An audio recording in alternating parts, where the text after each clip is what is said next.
Hi, welcome back to the channel. As you can see, I'm not in the Joe Blog studio today. I've actually got the Olympic rings behind me.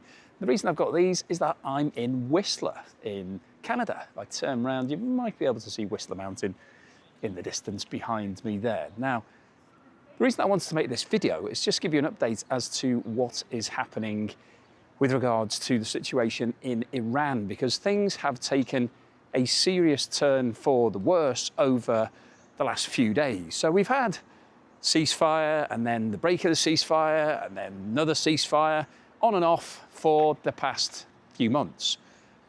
But every time we see a break in the ceasefire, we're seeing something more dangerous happening. So over the last couple of weeks, we've seen the Houthis in Yemen starting to get involved. And the reason why that's a big concern globally is because Yemen sits on the Red Sea, and they are threatening to close all traffic through the Red Sea, which is basically the route to the Suez Canal in Egypt. And the Suez Canal was built basically as a shortcut to export all goods from Asia, so China, India, Malaysia, all of the basically the places where a lot of things are made, to Europe. Now, you might be thinking, well, I don't live in Europe, so that doesn't impact on me, but unfortunately, I'm going to turn around and go through the village. Unfortunately, we live in a global economy, and the price of goods and services are determined globally. So even if you don't live in Europe, the fact that goods and services are costing more in Europe means that the price goes up globally, particularly of commodities like oil and gas that we all rely upon, even though we'd like to think that we're all living in a renewable age. It's not quite there yet. We're still very much dependent on fossil fuels such as oil and gas. So the Houthis got involved a couple of weeks ago, and they are obviously supported by Iran. They're funded by Iran. It's basically an offshoot of Iran. And what's happened over the past 24 hours is really quite concerning, because we've seen for the first time Egypt being drawn into this conflict. So two floating gas storage facilities, so basically huge tankers holding massive amounts of gas, sitting in Egypt, have been attacked by a drone. Now that drone was launched most probably from Iraq, and Iraq, who you might not think is involved in this conflict, is where the Houthis have a lot of bases. And Iraq's important because it's a very large country, and it shares an 800-mile border with Saudi Arabia. And obviously Saudi Arabia is the world's largest exporter of oil. So it's not the world's largest producer, but it is the largest exporter because it doesn't use a lot of the oil it produces, and therefore it exports the vast majority. So Saudi Arabia is worried about the Houthis on its border to such an extent that it's now got involved in the bombing campaign. So on Wednesday, we saw attacks all across Iran and Iraq, and the Iraq attacks were joint between the USA and Saudi Arabia. So Saudi Arabia has become so concerned that it's now got involved in a military perspective. So we're seeing more and more countries being brought into this conflict. So we've obviously got the USA, Israel, Iran. We've now got Yemen, Iraq, Saudi Arabia, Kuwait have been attacked, as have Bahrain, Oman, Jordan, and a multitude of other Middle Eastern countries. So this is now starting to escalate. And the reason why I think it's very concerning right now is that the Houthis and Iraq are basically opening up a whole new area of this conflict. And this could lead to problems with the Suez Canal. So we've already got problems with the Strait of Hormuz that we've talked about at length. And as you'll know, 20% of oil and gas should be moving through Hormuz every day, but it isn't. It's very, very limited in terms of the amount that's moving through there at the moment. So that means more traffic is being diverted to other routes, including the Red Sea and the Suez Canal. But if the Suez Canal is now going to be closed down because everybody's worried that we're seeing attacks from the Houthis in the Red Sea, then all of those vessels are going to have to go back 100 years or more to the old routes, where they're going to have to circumnavigate the Cape of Good Hope down at South Africa, the base of Africa. And what that means is adding probably 2 or 3 weeks to the journey. So that means using a lot more fuel, having to charter those ships for another 2 or 3 weeks longer, paying all of the staff who are on those ships 2 or 3 weeks more money. And also there's a delay in the supply chain. So people who are waiting for those deliveries, you don't want to wait another 2 or 3 weeks for them to actually turn up, because that's going to cause you delays in your business. If you're importing cars or manufacturing goods or whatever it might be, then you won't be able to sell them because you won't have them. So, you could miss things like the critical trading period for Christmas or, whatever the period is.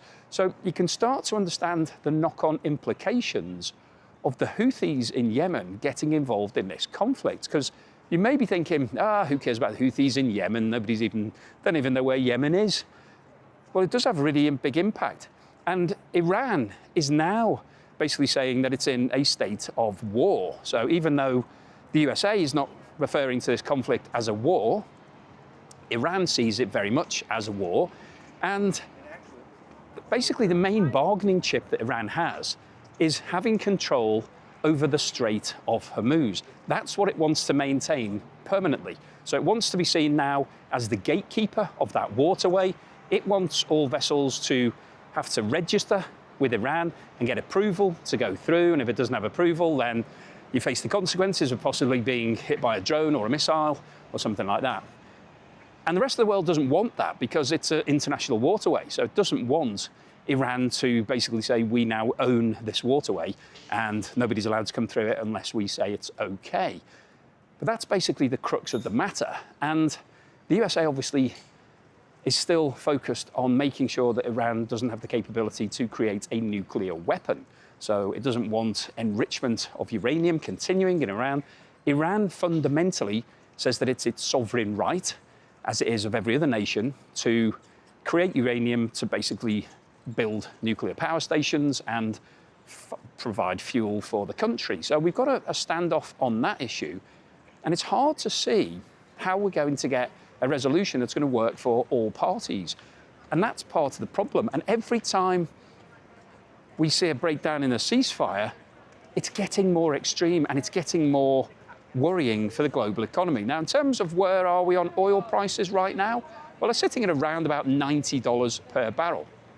You might be thinking, $90 per barrel? Isn't that where we've been for most of this year? And the answer to that is yes, it is. We have been around about $90, but at the start of this year, it was sitting at $60 per barrel, which I think fundamentally is where it should be. When you look at global growth and GDP and what's going on, oil prices are a barometer of what's happening economically. So that tells us that basically demand and supply is sitting at around about that level. So that should create stability in the global economy. But the fact that it's sitting at $90 is artificially high. And the reason for that is because the supply has been affected. And hopefully by now you know that simple economics, supply and demand determine price. So if supply is short, then it pushes prices up because demand stays constant. So we've got prices which are sitting pretty much 50% higher than they should be. They're at 90 rather than 60. And that's not right. That's going to cause problems because what that means is that we're now paying more than we should for oil. Oil has a massive impact on the price of virtually everything. We've talked about it a lot on the channel. It's not just transportation costs. It feeds in as raw material costs. It just feeds into like manufacturing costs, the price of virtually everything. So that's important because it will start pushing up inflation. And as we've talked about many times, if you get inflation going high, then central banks' main response to that will be to increase interest rates. And there's a lot of talk about potential interest rate increases in many countries at the moment. And that's bad news because it increases the cost of borrowing and therefore discourages people from taking on debt, discourages businesses from investing by taking on new loans to build new facilities or whatever it might be. So there are huge knock-on implications. So I want to make this video really to make you aware of what's happened over the past few days. The fact that we're seeing a serious escalation. More countries are being drawn in.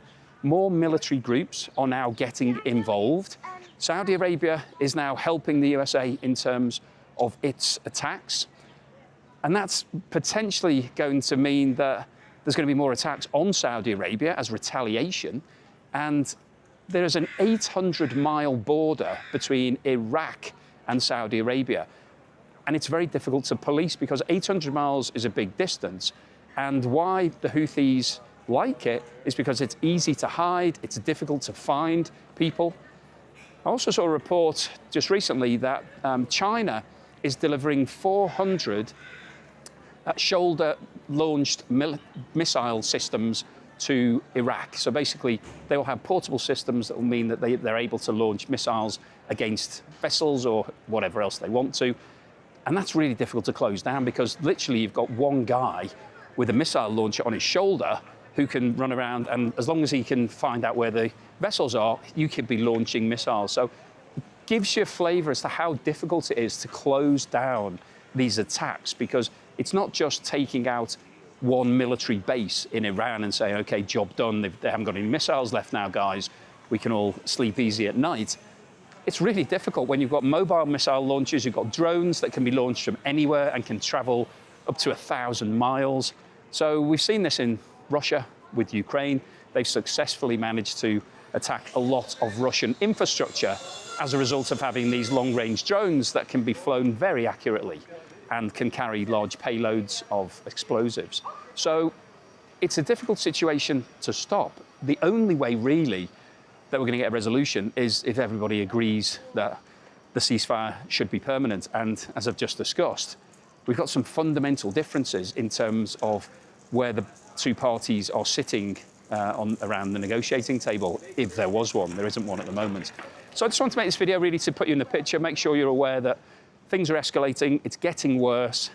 It's happening sporadically, but it's happening more often, and the damage and the implications are becoming more serious. And I think there's a real chance that this is going to continue for the rest of this year, that oil prices, gas prices, general prices will stay high.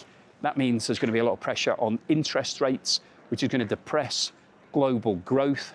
And ultimately, at some point, we will see the implications of this feeding through into the global economy. The stock markets have been broadly ignoring this. They've been trying to pretend it's not happening, but at some point, somebody is going to have to wake up, smell the coffee and say, actually, guys, I think the results are going to start coming in pretty badly. And we could see stock market prices coming down significantly. I'm now into the central part of Whistler here. You can sort of see if you haven't been to Whistler, it's quite nice. So yeah, I want to make this video really to put you in a picture on that and make sure you are up to speed as to what happens and what's happening and what the implications of this are. So hopefully you've enjoyed today's video. Let me just give you another twizz around because you can see Whistler Mountain a bit better now in the background behind me. I hadn't been to Whistler in the summer before, and I've been skiing here a long time ago. It is a great place because the village is very lively here. There's lots of things, lots of restaurants and bars and hotels and things to do. And when it's ski season, there's all sorts of stuff going on. And I thought it would be pretty dead in the summer. However, there's a huge mountain biking community here. And when you get on the gondola, I went up the mountain yesterday, when you get on the gondola, every other carriage is dedicated for bikers. So there's people getting in their bikes with the big helmets on and all the body gear. And yeah, they're charging down the mountain on these mountain bikes, which seems crazy to me, but there's a lot of people absolutely love it. So yeah, it's pretty much similar to the skiing vibe, except everybody's walking around on bikes with helmets on, slightly different helmets to the ski helmets. But I'm in the central bit now. I'll show you where some of the bikers come down. They've built in the same way as you have these boarding and ski parks where people can do big jumps, and they have it all made up. They've got a similar thing here behind me. Have a look. You can see on the mountain here that they've got a similar thing for the bikers. So they're all coming down and doing flips and jumps, and tons of people doing that. So yeah, Whistler's a good place in the summer. I'm on a North American trip at the moment. You may have followed me. I started in Seattle. I've made my way up to Canada, been to Vancouver, and yeah, enjoying it. So hopefully you've enjoyed a slightly different Joe Blogs today, seeing a bit of scenery, seeing a bit of the mountains, a bit of fresh air. Don't know whether it comes across on screen, but I'm getting the fresh air anyway, even if you're not. So thank you for watching this video all the way through to the end. Please give me a thumbs up if you haven't done so already. Also hit that hype symbol. So there's like a little diamondy symbol next to the thumbs up. If you could hit that, then it will promote this video to more people. So that would be fantastic if you could do that for me. Really appreciate it. Please subscribe if you haven't done so already. I'll see you again next time.